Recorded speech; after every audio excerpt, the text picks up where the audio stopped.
जय श्री राम। 10वीं क्लास के प्यारे विद्यार्थियों, श्री राम इंग्लिश क्लासेस के इस यूट्यूब चैनल पे आप सभी का तहे दिल से हार्दिक स्वागत, वेलकम, अभिनंदन।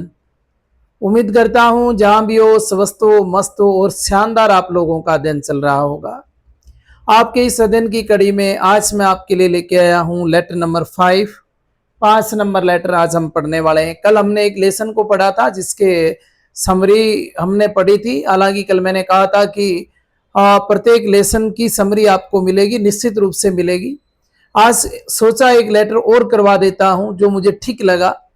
पहले इस लेटर को आज पढ़ लेते हैं, कल आपके लिए फिर अगले लेसन की समरी लेके आऊंगा। तो पिछले जो लेसन करवाया है उसकी समरी आप लोगों ने पढ़ी होगी और पढ़ के आपको ऐसा कॉन्फिडेंस आया होगा कि डेफिनेटली ये आपके लिए काफ़ी फायदेमंद भी है, प्रॉफिटेबल भी है और जरूरी भी है। समरी अगर प्रत्येक लेसन की अपने को ध्यान हो जाए और उसके उस लेसन में आने वाले कैरेक्टर्स के बारे में अपने को पता चले तो शायद हमसे कोई भी क्वेश्चन नहीं छूटेगा एग्जाम के अंदर। चलिए आज एक प्यारा सा लेटर आपके लिए लेके आया हूं। लेटर नंबर 5 है और लेटर है किस पे ध्यान देना। Write a letter to your father. किसको लिखना है? पापा जी को लिखना है। पहले आप एक काम करो, इसका स्क्रीनशॉट ले लीजिएगा। मैं साइड में हो जाता हूं ताकि बाद में मार्कर चलने के बाद आपको ये थोड़ा ऐसा ना हो कि नजर ना आए। हो गया होगा आपका। अब देखिएगा किसको लिखना है? पापा को लिखना है। पापा से रिक्वेस्ट करनी है, निवेदन करना है। किनसे? पापा से। किस लिए? कि सेंड यू 5,000 रुपीज, कि आपको 5,000 रुपए भेजें। किस लिए मंगवा रहे हो 5,000 रुपए? टू पे योर हॉस्टल रेंट, आपको हॉस्टल का किराया देना है। आप किसी छात्रावास में रहते हैं और उस छात्रावास का किराया 5,000 रुपए है और आपको वो डिपॉजिट करवाना है। तो पापा को पत्र लिख के उनको अवगत करवाएं कि पापा मुझे 5,000 रुपए भेजिएगा, मुझे हॉस्टल रेंट देना है। यू आर, आप कौन हैं? आपका नाम डिम्पल है। कहाँ रहते हो? गर्ल्स हॉस्टल में रहते हैं। ये गर्ल्स हॉस्टल है कहाँ? नेहरू नगर में। और नेहरू नगर कहाँ है? नौहर।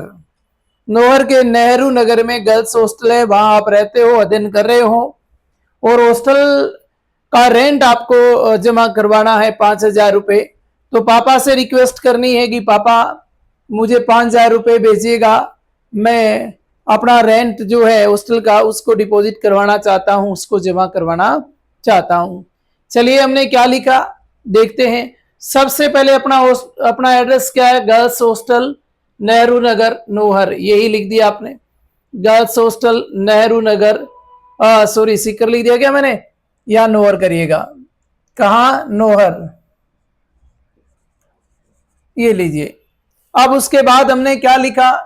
उसके बाद मैंने पहला काम आपको अपना एड्रेस लिखना। मैंने आपको बताया कि पहले सबसे पहले अपना पता लिखेंगे और अपना पता लेटर के अंदर दिया हुआ, क्वेश्चन के अंदर दिया हुआ होगा।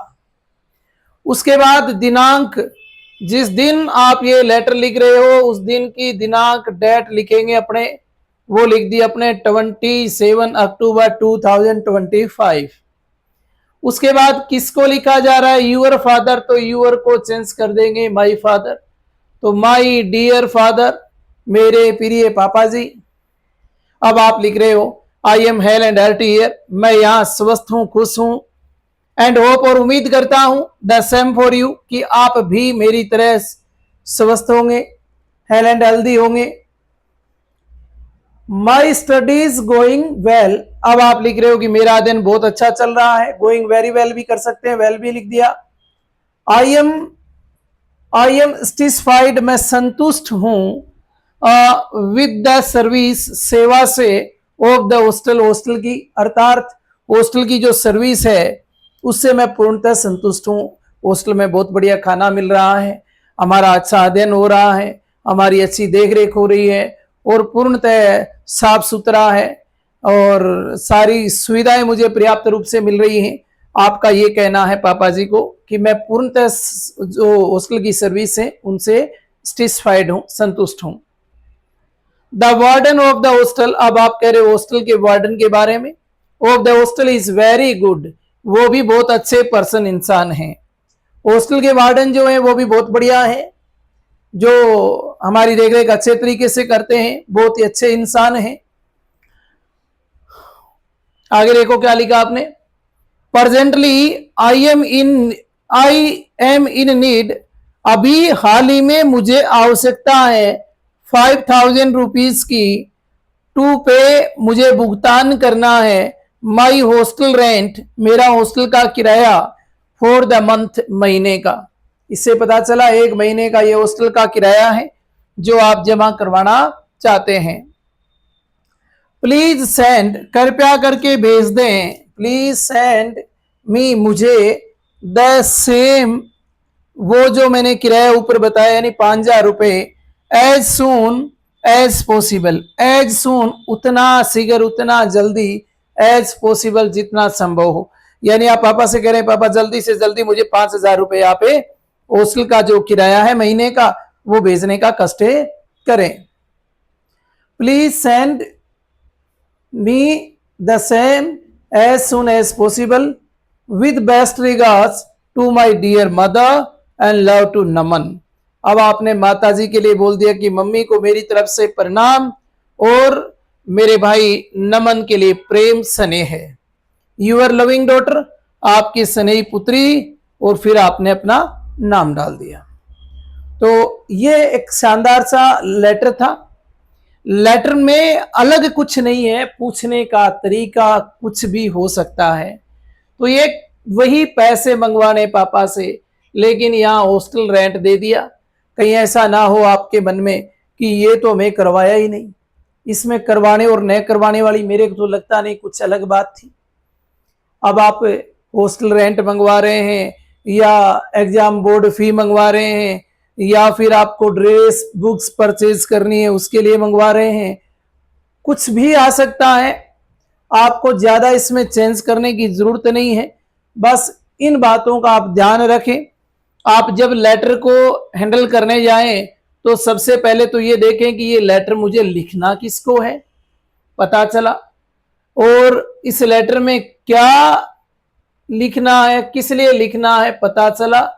5,000 रुपए मंगवाने हैं, किस लिए मंगवाने हैं, हॉस्टल का किराया देना है। आप कौन हैं, इस लेटर के अकॉर्डिंग आप डिम्पल हैं। आप इस लेटर के अकॉर्डिंग रहते क्या हैं, गर्ल्स हॉस्टल में रहते हैं जो नेहरू नगर नोहर में पड़ता है।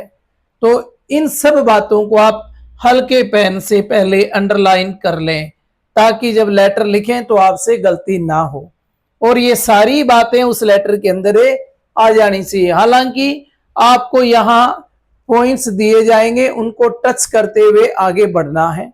वो आप क्वेश्चन, जब मैंने 4 क्वेश्चन जो करवाए हैं उनमें मैंने पॉइंट्स डाले हैं, आपको सिर्फ यही समझाने के लिए कि इनको टच करते हुए आप आगे बढ़िएगा, और इसी तरह आपको लेटर लिख के आना है।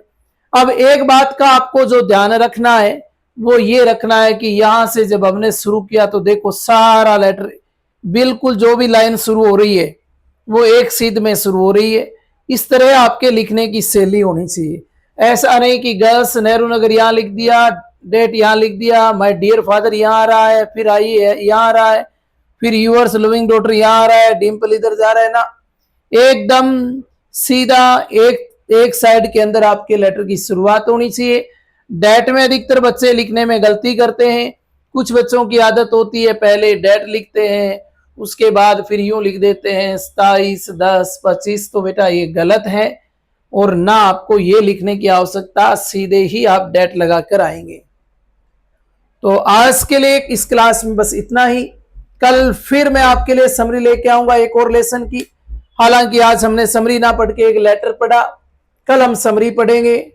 तो उम्मीद करता हूं कि ये बातें आपको समझ आएगी और आप लेटर में किसी तरह की कोई गलती नहीं करके आओगे। बेस्ट विश फॉर यू, और उम्मीद करता हूं कि आपका बेहतरीन 20 नवंबर को पहला पेपर इंग्लिश का और टाइम टेबल आ चुका है जिसका इंतजार था, और निश्चित रूप से आपको शॉर्ट वीडियो के माध्यम से टाइम टेबल आपको आज मिल जाएगा। लेट तक अपने चर्चा करेंगे, बस उसी के लिए मैंने समरी को रोक कर ये छोटा क्वेश्चन करवाया था।